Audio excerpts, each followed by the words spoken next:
Taste the Daily. Kovai கவுண்டம்பாளையத்தில் drone மூலம் அளவீடு செய்து வரி நிர்ணயம் செய்யும் நடைமுறைக்கு எதிர்ப்பு தெரிவித்து மாநகராட்சி அலுவலகத்தை முற்றுகையிட்டு அதிமுகவினர் பொதுமக்கள் போராட்டத்தில் ஈடுபட்டனர். கவுண்டம்பாளையம் பகுதியில் 16, 17வது வார்டுகளில் புதிய தொழில்நுட்பம் என்ற பெயரில் ட்ரோன் மூலம் அளவீடு செய்து வரி நிர்ணயம் செய்யப்படுகிறது.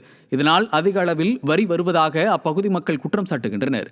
ட்ரோன் சர்வே முறையானதல்ல, குளறுபடியை ஏற்படுத்தும் என்பதால் இந்த நடைமுறையை கைவிட வேண்டும் என பொதுமக்கள் வலியுறுத்தி அதிமுகவினரும் பொதுமக்களும் மாநகராட்சி அலுவலகத்தை முற்றுகையிட்டு போராட்டத்தில் ஈடுபட்டனர்.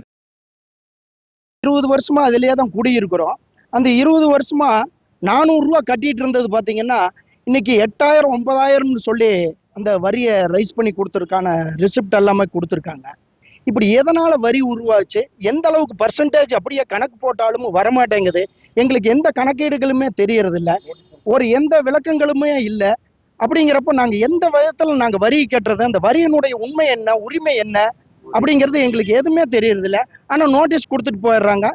800 ஸ்கொயர் ஃபீட்டுக்கு பில்லு போட்டிருந்தாங்க, 1800 ரூபா போட்டிருந்தாங்க கடைசி ரைஸ் பண்ணதுக்கு. அப்போ இப்போ பில்லு எதுவுமே நோட்டீஸ் எதுவுமே கொடுக்காம இப்போ வருஷத்துக்கு 12,800 ரூபா கட்ட சொல்லி எங்களுக்கு டிமாண்ட் நோட்டீஸ் கூட வரல. அது எங்களுக்கு ஒன்றுமே தெரியல.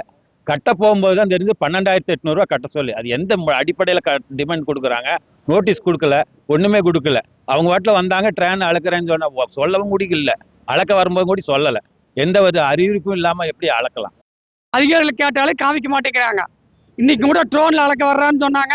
ஒருத்தர் வீட்டு போய் கேட்டதுக்கு அவர் சொல்றாருங்க, அவருங்க அது நிறுத்தி வைங்க, நீங்க ஏன் அளக்க வந்தீங்க, எந்த ஜீவோ இருக்குன்னு கேட்டதுக்கு திரும்பி போயிட்டாங்க. இது அளக்கறதுக்கு முறையா ஜீவோவா எதுவுமே இல்லைங்க. கோயம்புத்தூர் மாநகராட்சியில் மட்டும்தான் இந்த நடைமுறைக்கு வந்திருக்குதுங்க இந்த கொள்ளையடிக்கிற வரி. வேற எந்த மாநகராட்சியிலும் இல்லைங்க.